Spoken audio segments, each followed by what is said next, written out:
Bocah 14 tahun yang dinyatakan hilang sejak tanggal 8 Januari ini akhirnya ditemukan di Inspeksi Kanal Timur Waduk Nipa-Nipa, Moncongloe, Kabupaten Maros, Sulawesi Selatan.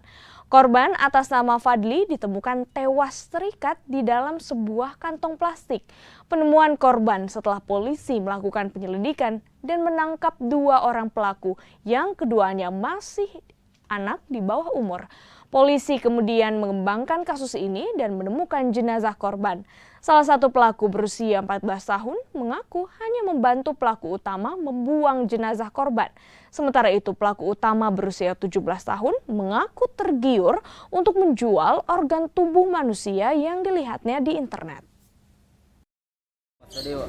Anak keberapa dari berapa bersaudara, Pak? 2 bersaudara, anak kedua. Pak, kapan sejak dia hilang, Pak? Pas hari Minggu. Jam berapa itu, Pak? Kalau pengakuan dari nenek, saya tidak ada di pas di lokasi, jam 6 lewat. Kapan kita tahu bahwa anak tadi ditemukan ini? Ini baru tadi. Kondisinya seperti apa, Pak? Kalau kondisi baru saya juga lihat ini dari tahap pertama. Luka-luka atau bagaimana? Luka berat ya. Karena istilahnya penyiksaan lah. Pelaku kita kenal, Pak?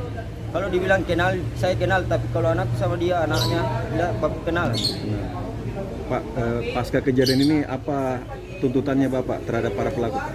Harus ya memang seimbang. Dengan nyawa harus dibalas nyawa, Pak. Karena dia mengambil baru membunuh.